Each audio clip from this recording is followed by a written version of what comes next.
Hello guys, and welcome to my comparison of the Bowers & Wilkins PX7 and the Sennheiser Momentum Wireless. This is the Mark III versions of the Momentums, by the way. So let's get to the price. Currently, at the time of this video review, both of these retail for $399 US.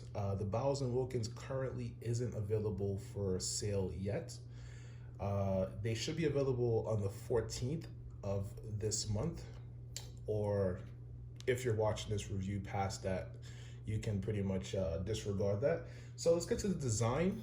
They're pretty similar in terms of the control setup of each headphone. Start off with the Bowers & Wilkins first. As you can see, both of these are quite very nice looking headphones.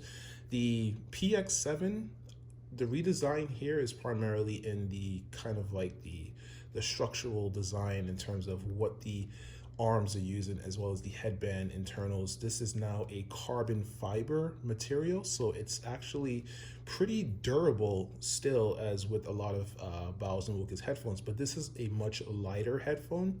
So the overall weight and clamp on your head is significantly reduced compared to the PX model that is essentially the predecessors to this. So in my opinion, the comfort on these is actually great, which is a godsend, because that was one of the biggest pet peeves that I had with the PX model, is the comfort. They sounded great, but the comfort was just lacking in terms of prolonged use. So the fabric material here is kind of taken from the PX. Bowers & Wilkins claims that they have coated the fabric material with some sort of moisture and stain repellent material, so it shouldn't get dinged up too easily.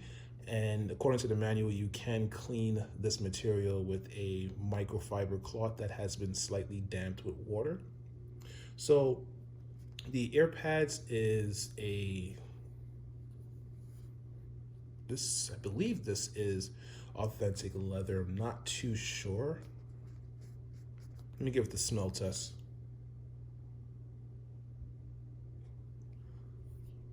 It doesn't smell like real leather. I do think this is a leatherette, but it feels very good. It's a very soft feel as compared to the PX model, which had a very rigid feel. It felt like it was like a sharp line in terms of the way it contacted your ears. The PX7 here, it has a much more softer feeling ear pad, but I don't think that this is a real leather. I would have to check again, and then I'll probably post it in the comments.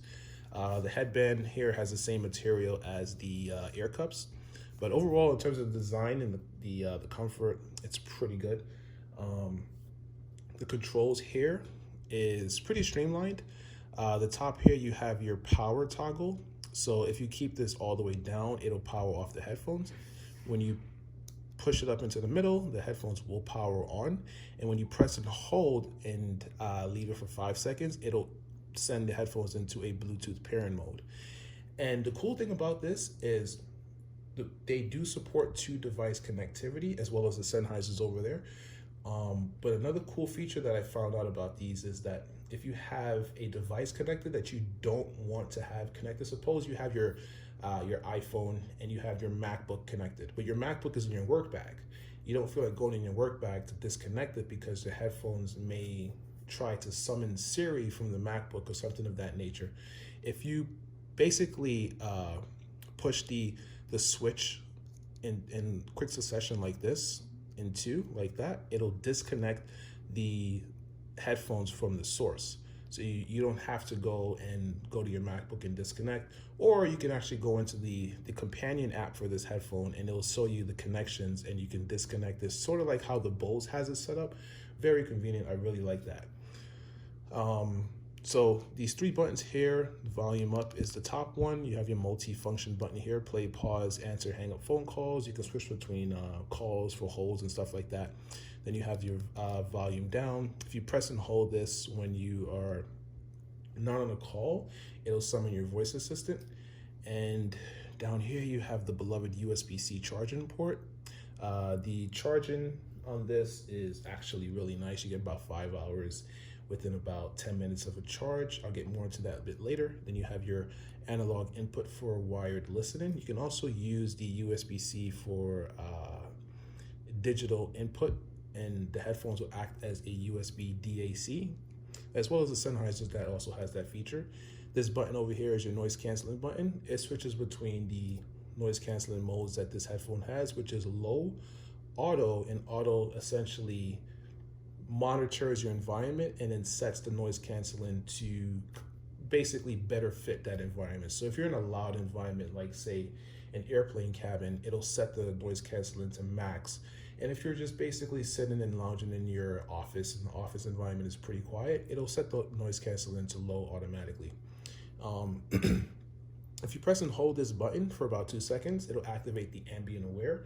And in this way, the way the Bowers & Wilkins PX7 does it, sorry, it'll reduce the volume of the music, and the microphones reverse and pipe in what's going on around you.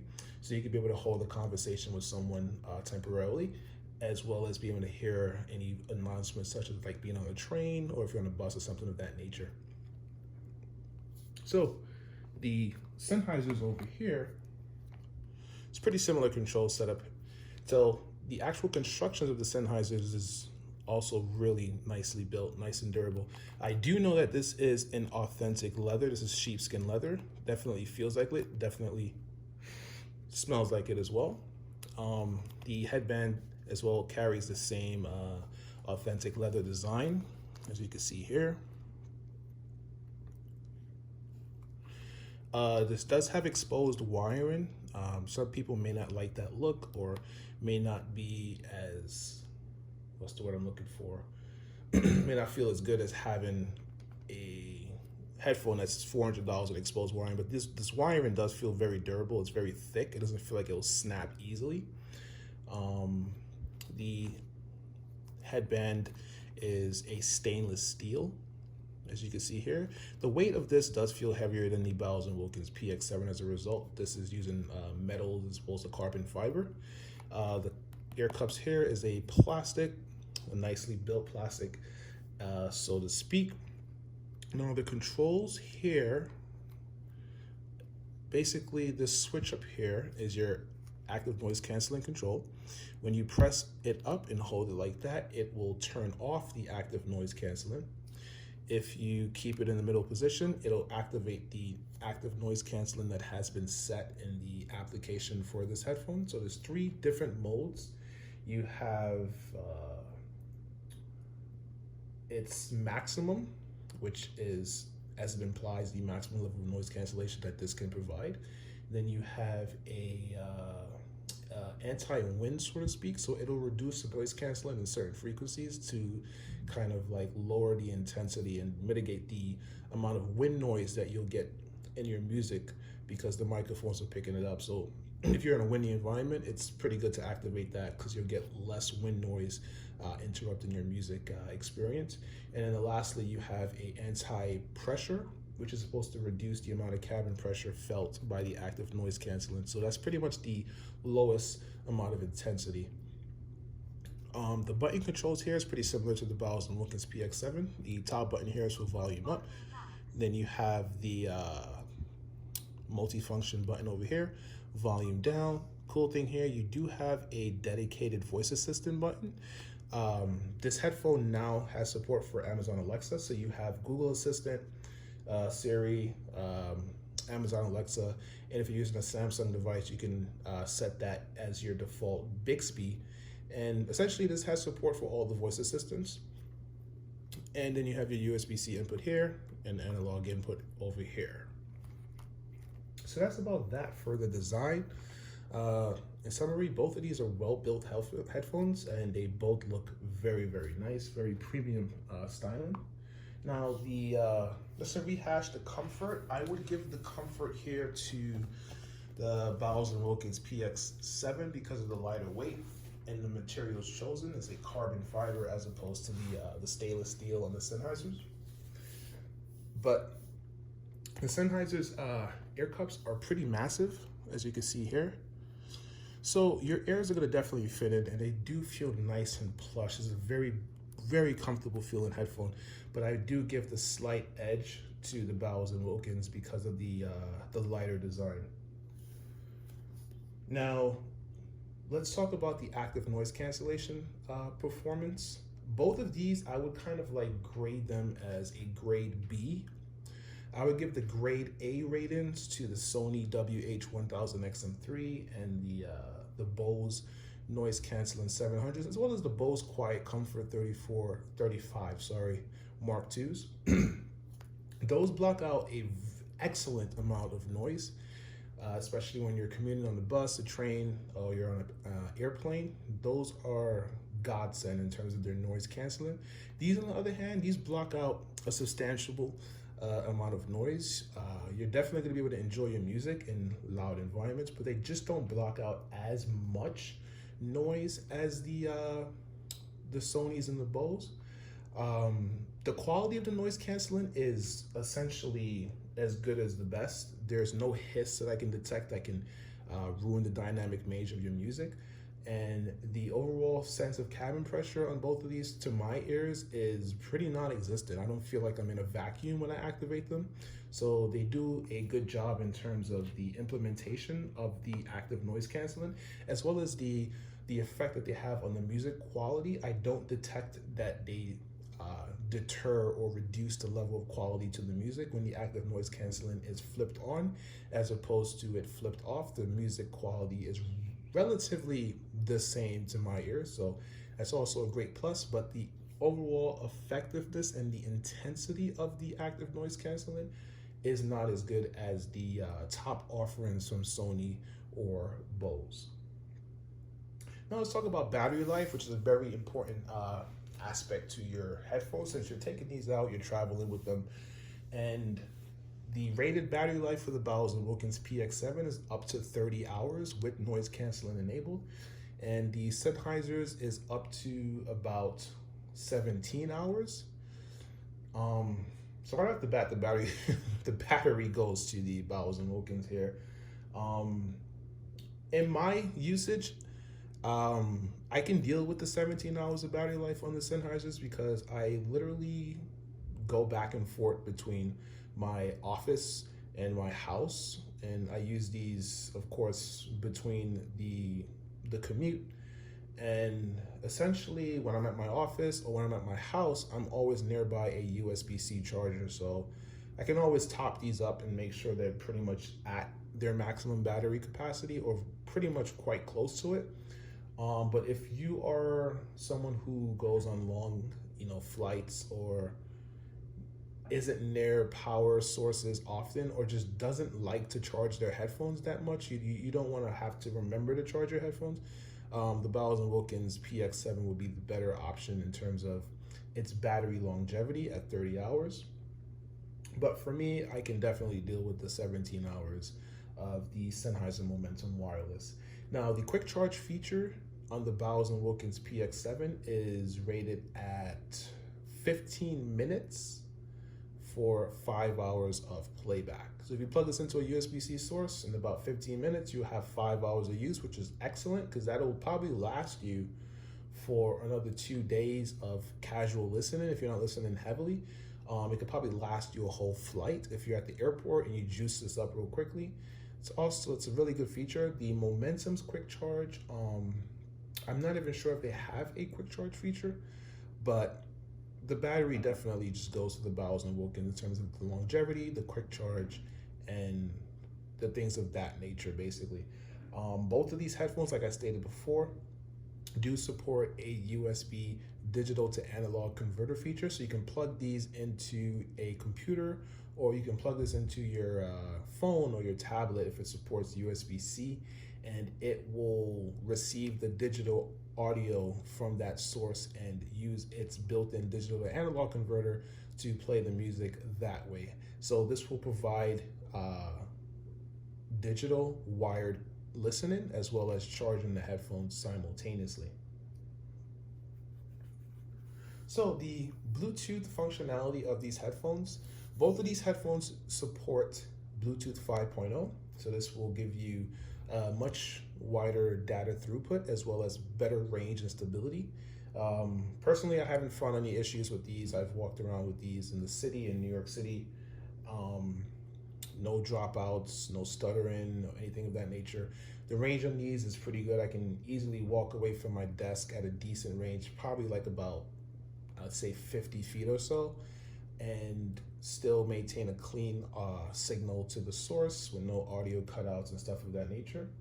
The supported codecs on these headphones, they both support aptX, but the Bowers and Wilkins supports aptX Adaptive, which can, I believe, scale between low latency, normal aptX, and aptX HD on the fly, depending on what's the best codec for the best, what's the word I'm looking for?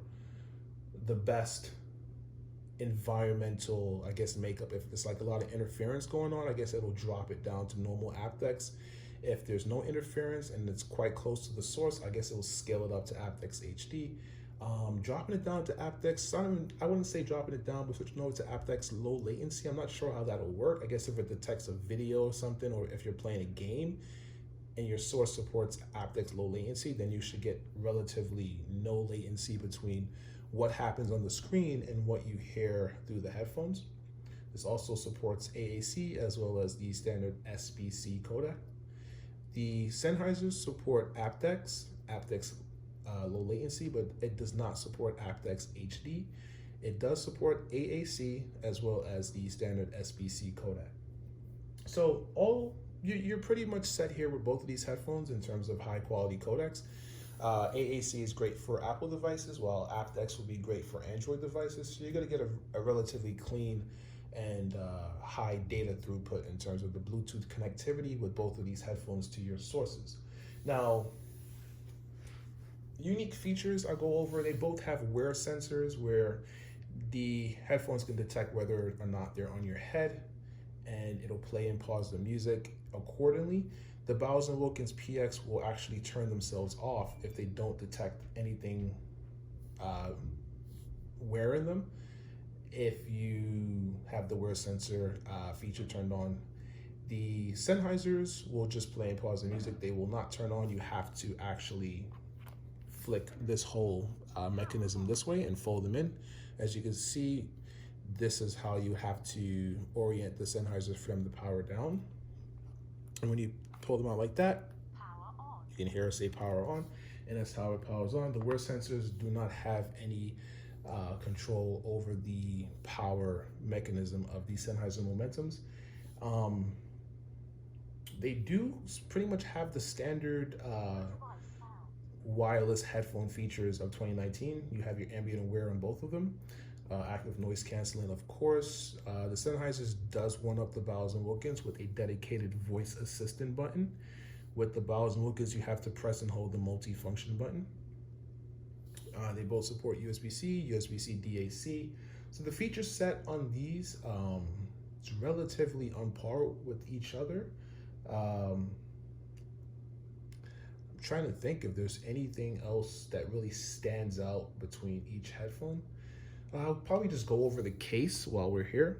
I prefer the Bowers and Wilkins case. This is a hard case, as you can see here. So you will have protection of your headphones when it's in a crowded bag when you put the Bowers and Wilkins PX7 inside of their case. Whereas with the Sennheiser Momentum Wireless, the case it's hard at the top, but it still doesn't really offer that much protection, as you can see here. And when you do put the headphones in, let me show you guys. Let's zip her right up.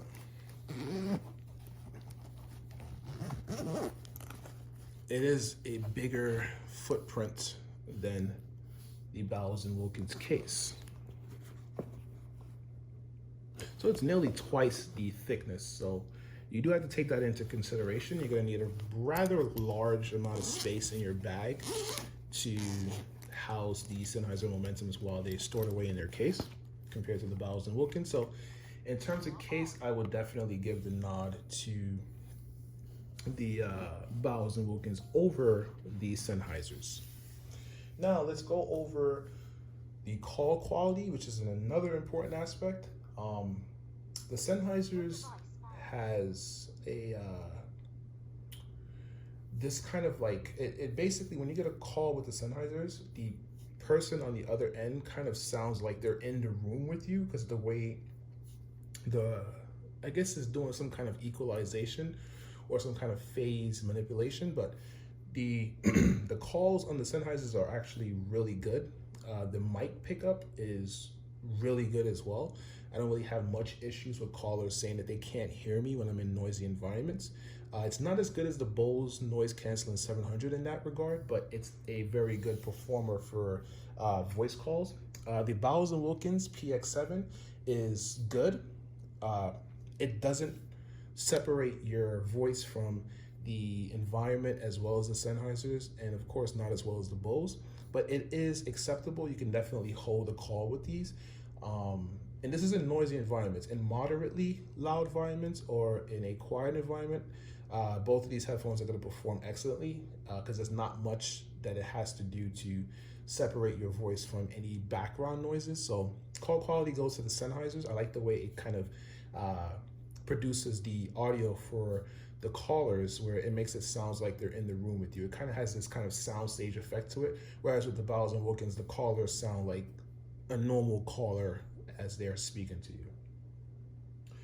And let's get to the meat of this review, which is the sound quality. So let me get comfortable over here. Now, both of these headphones, they sound great. I'll say they sound excellent for their class. The Sennheisers, let's start off with the Sennheisers. They are a sort of a bass emphasized headphone. The bass is more focused in the sub bass region, I would say. It's definitely a boosted presence in that region, specifically around the 60 hertz or so. I would say that the overall sound signature is relatively neutral when you go past the bass. So it has a bass boost, and then the rest of the sound signature is relatively neutral. It's an interesting sound signature, actually. I do enjoy that. The mids are very present and clear, very good in detail and separation, and especially the tonal balance in the mid-range is well reproduced. This is pretty much expected from a Sennheiser headphone. They are relatively known for doing really good mid-range reproduction. Treble is very nicely controlled. It does border between being potentially harsh or sibilant in the I would say upper mid-range, lower treble region, and giving you that sense of presence. So it's not harsh, but it does very closely get close to that point while not getting to that point. So that was a very nicely tuned region up there, Sennheiser. So you get a lot of clarity, you get a lot of bite and separation and detail in strings and the upper harmonics of vocals and the sibilant crashes and things of that nature with the Sennheisers, without it being tinny and inducing listening fatigue. Upper treble is well extended, slightly rolled off, so you get a good sense of space and ambiance, and the sense of that overlay in tones and the reverbs and the audio. So none of that is really lost here. But I would say that the bass is the biggest problem that I have with these. You can tune them down in the app with the equalizer, but I'm just going to talk about it from a stock perspective without touching the equalizer. The bass on these is, I don't mind the tonal balance of the bass. I do like that extra heft and oomph in the sub bass region, but I would say that the bass can be more controlled. I would prefer more control and tightness in the bass and the impact and the way it kind of like just exists in the music. The bass on these is slightly a little bit too woolly and out of control for my taste at times. Some will call it boomy, but generally speaking, I would say that the bass on these is just not as tight as I would like. But overall, the sound is definitely Sennheiser. You get a lot of clarity, a lot of detail. The tonal balance is there. It does walk that fine line between being harsh and being crystal clear and nicely presented in the upper mid-range, lower treble region. So moving over to the Bowers and Wilkins. Now, soundstage on the Sennheisers is pretty good. It's one of the biggest in terms of its class, but I would give the soundstage to the Bowers and Wilkins PX7. I would go as far as to say this is the biggest soundstage that I've heard in a wireless noise canceling headphone. It literally sounds like you are in a cathedral.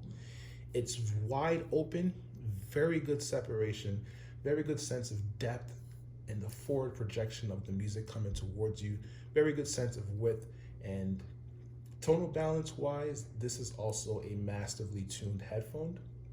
There's no harshness, and it also walks that fine line, but I would say that it rarely can introduce slight sibilance to the music in comparison to the Sennheisers, which just always, for some reason, always gets to that point where sibilance can come in and it stops.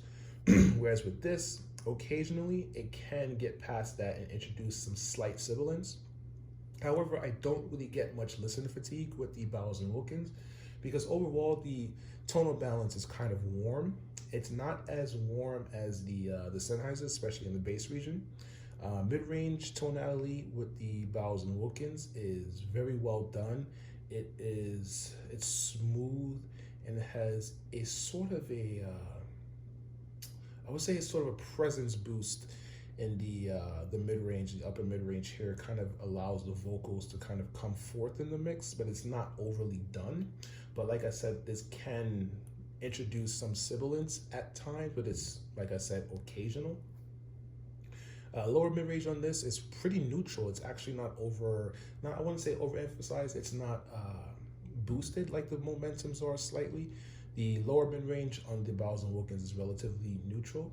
And then moving over to the bass, this is the well-extended bass.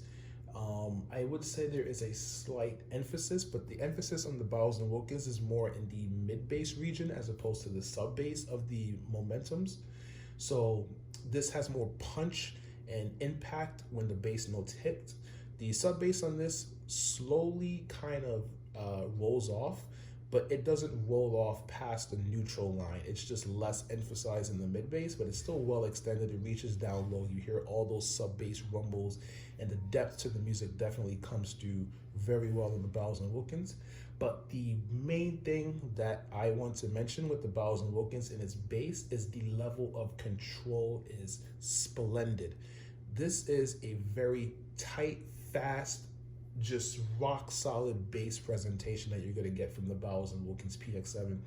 Nothing ever sounds muddy. It doesn't matter how complex the music gets. I can listen to drum and bass, hip hop, dubstep, EDM. The bass literally just punches with just rock solid and lightning quick decay and transient, and it just sounds very tight and visceral on the Bowers and Wilkins. Whereas the Sennheiser, in comparison, does not have that same level of rock solid impact in the bass.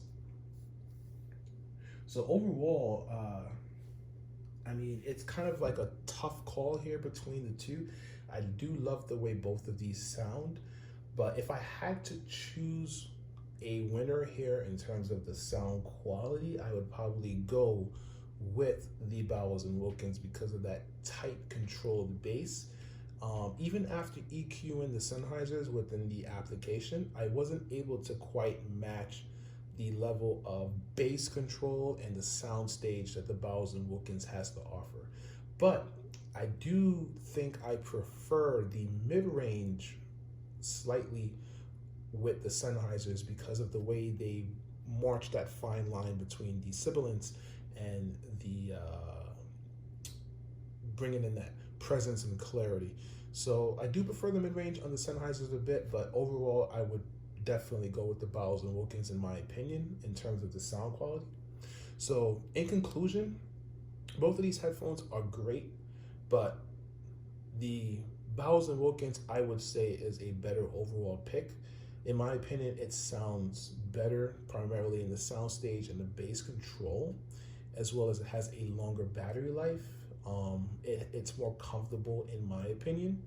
The carrying case is better designed. It's a hard shell. It doesn't take up much space, and it still offers all of the standard essentials for a premium wireless headphone. Active noise canceling is pretty on par between the two. You have a good call quality performance. You have, oh, I did not mention Bluetooth multi-point connectivity. So both of these devices can actually connect to two devices at once. So both of these headphones can connect to two devices at once. So you have that, and yeah, these pretty much, on terms of the feature set, they tick all the boxes for what's recommended from a 2019 premium headphone. And I would say that the Bowers & Wilkins is better. Case is better design, better battery life. I like the comfort more, and I like the sound more. But you really can't go wrong with the Sennheisers. I do like the fact that they use actual leather. I'm not sure this is real leather, but I do like the build quality a bit more on the Sennheisers. And I do like the mid-range presentation a bit more on the Sennheisers.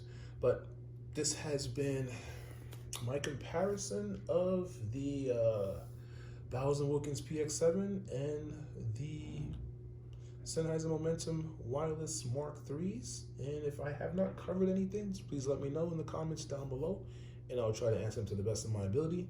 Thanks for watching my video comparison later.